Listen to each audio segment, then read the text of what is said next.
kalian cuy, terima kasih karena telah mengklik video ini. Dan jangan lupa sebelum kita mulai, subscribe dulu channelnya aku. Terus aktifkan tombol notifikasinya biar kalian tahu video terupdate dari aku. Oke, so now let's go to the video. Sesuai dengan judul videonya, aku mau membagikan kepada kalian 10 drama Korea yang paling aku rekomendasikan untuk kalian tonton periode dari Januari sampai Juli 2020. Terima kasih kepada Maureen Claudia karena kamu telah merequest konten ini.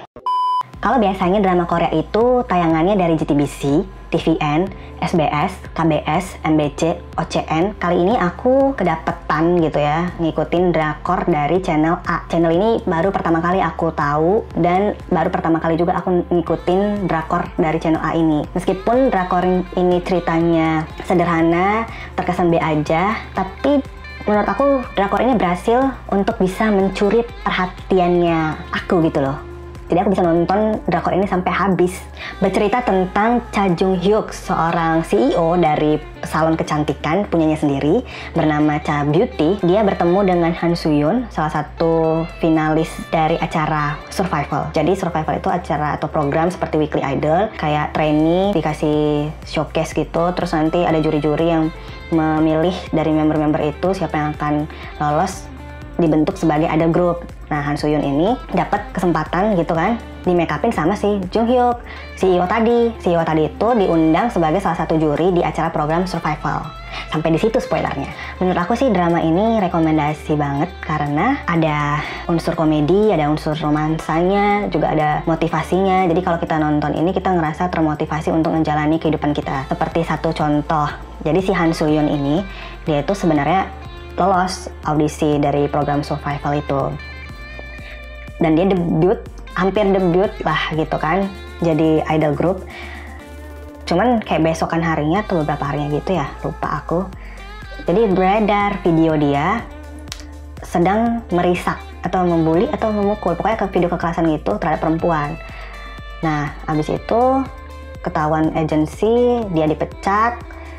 Dan dia mengembangkan, dan dia galau gitu, pada saat itu dia galau. Terus ya udah, dia daripada galau-galau dia kembangkan tuh, ada talentanya yaitu makeup. Dia mencoba untuk ngelamar di perusahaan, dapatnya perusahaan Cha Beauty, tempatnya si Cha Jung Hyuk tadi gitu kan. Dia ngelamar sebagai asisten makeup artist. Dia tuh udahlah bodo amat gitu sama pandangan orang-orang tentang dia gitu. Dia nggak malu gitu ketika dia harus bertemu dengan temannya semasa dia trainee gitu kan. Terus dia pokoknya dia berani gitu untuk menghadapi mereka tanpa rasa malu sebagai asisten makeup artist, kayak hal yang sepele gitu kan. Dulunya idol, sekarang jadi asisten makeup artist.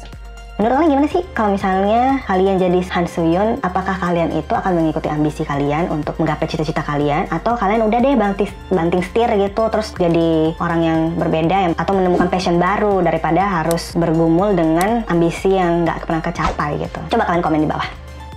Mungkin diantara kawan-kawan ada yang sedang mengikuti drama Itaewon Class atau udah nonton drama Itaewon Class. Itaewon Class itu sangat-sangat mengangkat cerita yang dekat, relatable dengan kehidupan kita. Sadap nggak itu bahasanya? Relatable dengan kehidupan kita, sehingga kalau kita nonton itu kita kayak benar-benar masuk ke dalam cerita dibandingkan dengan cerita-cerita fantasi yang biasanya disajikan oleh writer name yang lain gitu. Jadi aku tuh suka ceritanya ya, mulai dari si Park Se-roy itu punya ambisi untuk mengembangkan bisnisnya bersama rekan-rekan kerjanya, buka usaha di mana pengennya dia buka franchise gitu kan. Terus dia beli saham dari musuh bebuyutannya, bapak temennya yang ngeselin, nyebelin, pengen digampar. Terus dia juga orangnya rendah hati aja, maksudnya dia bukan menganggap diri sebagai bos terhadap teman-teman kerjanya, tapi dia menganggap ya mereka keluarga gitu.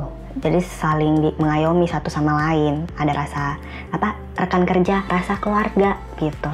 Terus ada ditambah lagi pengkhianatan yang bikin aku kesel gitu ya. Tapi kalau misalnya kalian berharap ada adegan romantis di drama ini, nggak ada. Tapi memang aku tuh paling suka sama drama kayak gini, drama pembalasan dendam gitu. Kalau kalian perhatikan di drama Itaewon Class ini, dia mengangkat sisi bullying ketika di awal-awal episode. Terus dia juga mengangkat tema diskriminatif dengan ras, warna kulit. Jadi kan ada tuh salah satu rekan kerjanya Parcero itu berkulit hitam kayak orang Afrika. Nah, mereka pikir kan pas kedatangan dia pertama kali ke Danbam, dikirain bisa ini bahasa Inggris. Pas datang pengunjung bule pakai bahasa Inggris ngomongnya, dia nggak bisa cuy, dia nggak bisa bahasa Inggris, dia bisa bahasa Korea doang. Dan dia juga nganggap dirinya itu adalah seorang Korea, padahal jelas-jelas wajahnya itu Afrika gitu, tapi dia merasa bahwa dia itu Korea.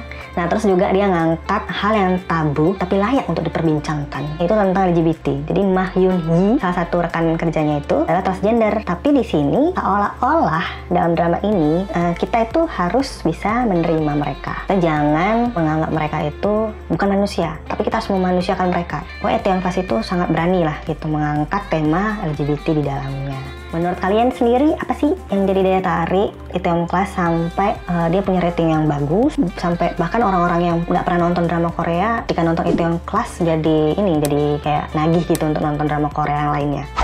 Coba komen di bawah.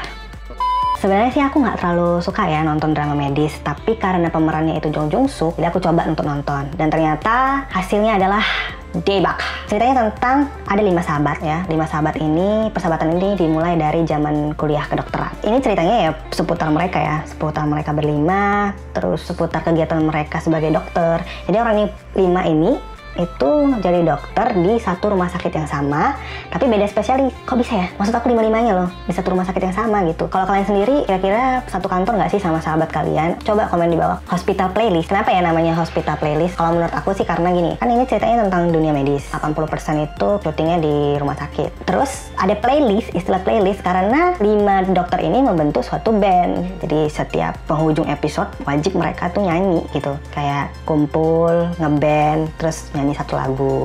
Aku sih berharapnya kan waktu nonton itu pengen ada bener-bener versi band ini gitu.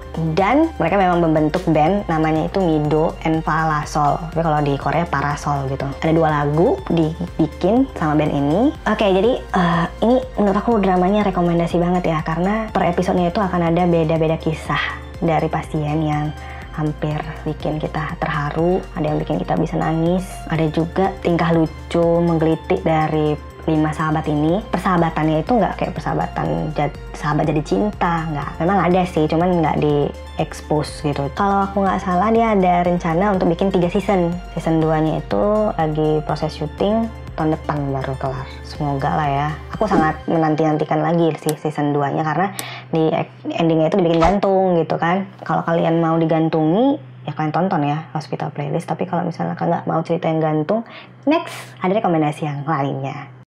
Find Me in Your Heart, Find Me in Your Memory itu bercerita tentang 2 orang yang memiliki kondisi berbeda. Jadi yang cowok ini dia itu membawa berita, cuman dia mengidap penyakitnya itu dia mengingat setiap detail masa lalunya. Detailnya itu kapan, di mana, detik keberapa, dia ingat. Terus yang cewek itu berperan sebagai, yang cewek itu berprofesi sebagai aktris, tapi dia punya kondisi gampang lupa. Dia mudah melupakan sesuatu. Bahkan nih, dia lupa akan seseorang yang pernah jadi bagian masa lalunya. Ketemulah mereka kan di satu momen di acara berita. Kan ini mau berita kan. Ini aktris lagi promo nih film. Promonya di berita. Ketemu, ceweknya suka, cowoknya tahu masa lalunya itu siapa, masa lalu yang dilupakannya itu siapa, tahu gitu. Ternyata mereka punya orang yang sama di masa lalu. Sebenarnya aku tuh nonton drama ini karena aktris tadi ya, jadi yang berperan sebagai aktris tadi, yang berperan jadi aktris ini itu namanya Moon Tae-young. Pernah main di Waikiki season 2. Itu kocak parah, lucu banget. Aku ngerasa kayaknya dia akan lucu di drama ini, dan memang ternyata iya, lucu banget. Tapi romansanya bukan sekedar drama. Apa sih? Drama ini bukan sekedar romansa, komedi. Dia itu juga ada kayak semacam thriller gitu untuk pemanis cerita gitu kan, biar ceritanya itu ada naik turunnya, klimaknya, konfliknya itu makin ada gitu kan. Thrillernya itu adalah si Moon Tae-young ini kan artis, diceritakan lah ada penguntitnya itu ada 4 orang cuy, ketangkap 1 muncul 1, ketangkap 1 muncul 1, ketangkap 1 muncul 1, ada yang bebas. Siapakah dia?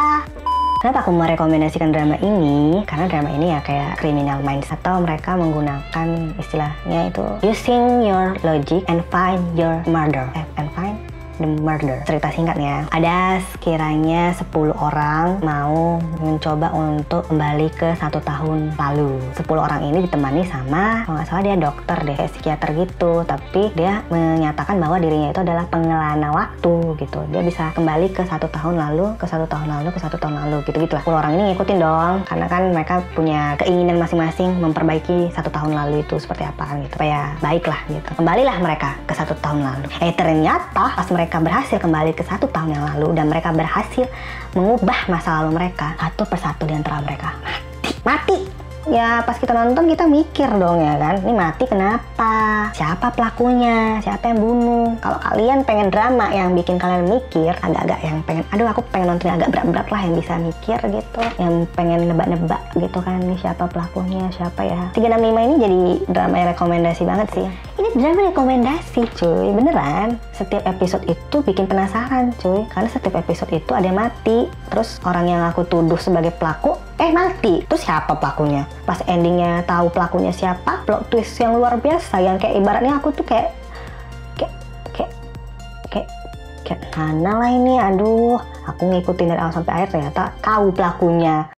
Oke cuy, kayaknya videonya kepanjangan, jadi aku pakai di 2 part. Itu tadi ada baru 5 yang aku kasih tahu. 5-nya akan aku kasih tahu di part kedua. Dan aku berharap kalian suka dengan video ini. Jika kalian suka, kasih jempol, terus share ke seluruh sosial media yang kalian punya. Kalau kalian misalnya punya requestan, kira-kira aku bikin apa, silahkan komen di bawah. Kalau kalian penasaran dengan 5 rekomendasinya aku itu apa lagi, kalian juga bisa komen di bawah gitu, kayak tebak-tebak kira-kira apa sih yang aku request, aku rekomendasiin buat kalian gitu loh.